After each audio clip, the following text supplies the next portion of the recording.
Kwa majina naitwa Ivan Alois, ni mfamasia ambaye nafanya katika kituo cha RBB Health Company. RBB Health Company ina vituo vingi hasa vya kiafya, kwa maana ya kwamba ina hospitali lakini pamoja ina pharmacy. Kwa upande wangu niko katika upande wa pharmacy. Tuna vipindi vyetu vingi ambavyo huwa vinahusu afya na mara nyingi huwa vinapatikana katika channel zetu mbili. Channel ya kwanza Magic Industry, lakini pia channel ya pili Maokoto Health Services. Leo natamani kuzungumzia mambo matatu ambayo mara nyingi nikiwa katika upande wa pharmacy huwa naulizwa na wagonjwa au client. Changamoto ya kwanza huwa ni matumizi ya fefo na foliki katika kipindi cha ujauzito. Wengi wamekuwa wakiuliza mfamasia, hivi ni muda gani ambao mimi nitautumia katika matumizi ya hizi foliki, na kwa nini nitumie foliki mwanzo na mwisho wa ujauzito wangu? Hilo ni changamoto za ni maswali mengi ambayo nimekutana nayo. Mengine ambayo nimekutana nayo ni kwenye hizi changamoto nyingine ambazo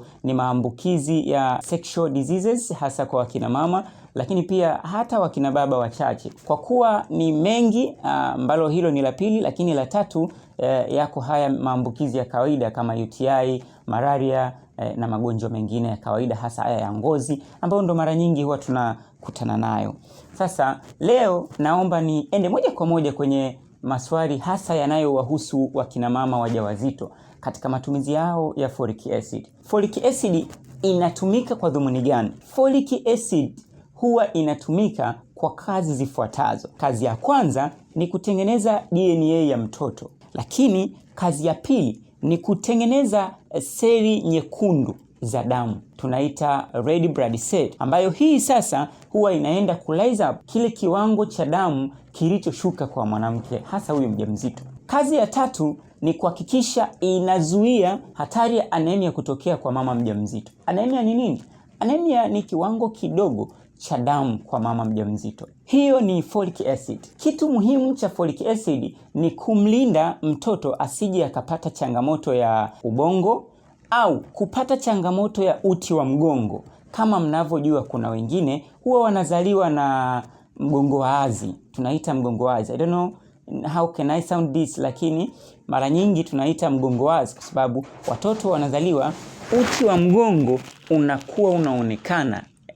Yani manake unakuwa kama umemisi zile iron. Hiyo folic acid ndio inakwenda kufanya kazi hiyo.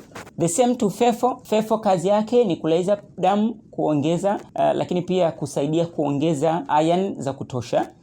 Hiyo sasa ndo kazi ya fefo. Nimekutana na swali la kwamba kwa nini nitumie folic acid pamoja na fefo kwa wakati mmoja, wakati tayari kule kwenye fefo kuna kiwango cha folic acid. Good question. Swali zuri sana. Mara nyingi huwa mtaalamu wako wa afya ambaye anakuandikia hichi kiwango cha dawa kwa maana folic acid pamoja na fefo huwa ana uwezo wa kuongeza either folic acid kimoja mara moja kwa siku 30 pamoja na fefo kwa maana kimoja kutoa mara 2 kwa siku 30, ikiwa either ile folic acid tulionayo ina kiwango kidogo cha microgram, kwa maana ya kwamba pengine ina 0.4 microgram, while tulikuwa tunahitaji either 5 microgram za folic acid. So what to do ni kwamba tunaenda kuchukua ile fefo, kwa maana tunahitaji ile folic acid itakuwa ina kiwango gani ambacho tukiongeza na hii folic acid ya peke yake itatusaidia kupata 5 microgram.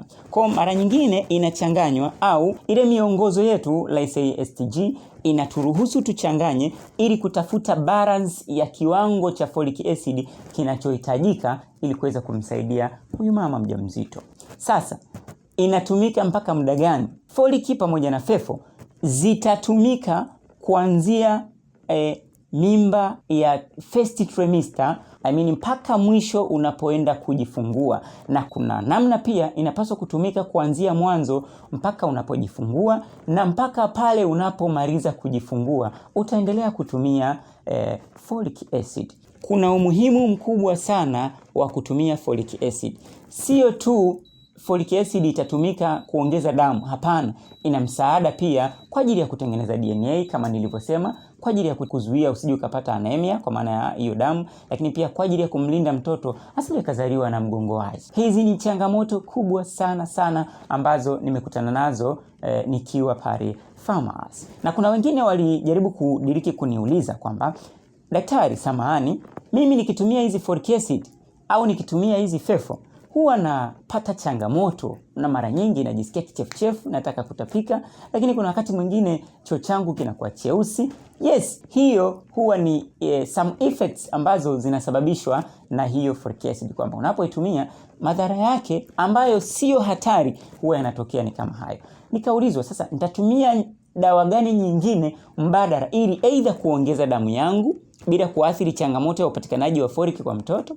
Nikaona yes, ni swali zuri. Jamani, kuna dawa nyingi za kutumia. Mfano, kuna dawa inaitwa Ferroton, kuna dawa inaitwa Hemovit syrup, kuna dawa inaitwa Ferroglobin capsules, kuna dawa inaitwa Hemovit capsules. Hizo zote ni dawa ambazo huwa zinatumika kwa ajili ya kuongeza damu. Na washauri, tumieni folic acid kipindi chote cha ujauzito. Inamsaidia kumlinda mtoto asije akapata hizi changamoto za ubongo, lakini pia changamoto ya cerebral.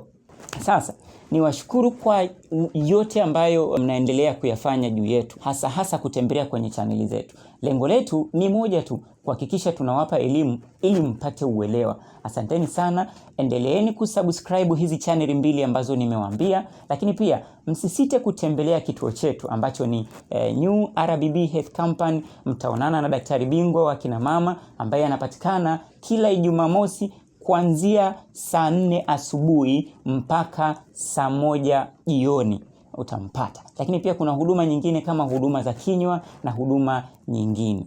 Katika kipindi kitakachokuja tutakuja kuongelea sasa changamoto za PID na tiba gani ambayo inatumika na tiba gani ambayo pengine inatumika kwa ajili ya kufubaza tu bakteria, lakini kwetu sisi tutaiweka wazi ili kila mtu aendelee kuelewa. Kama unapenda tips hizi, gonga like. Karibuni sana.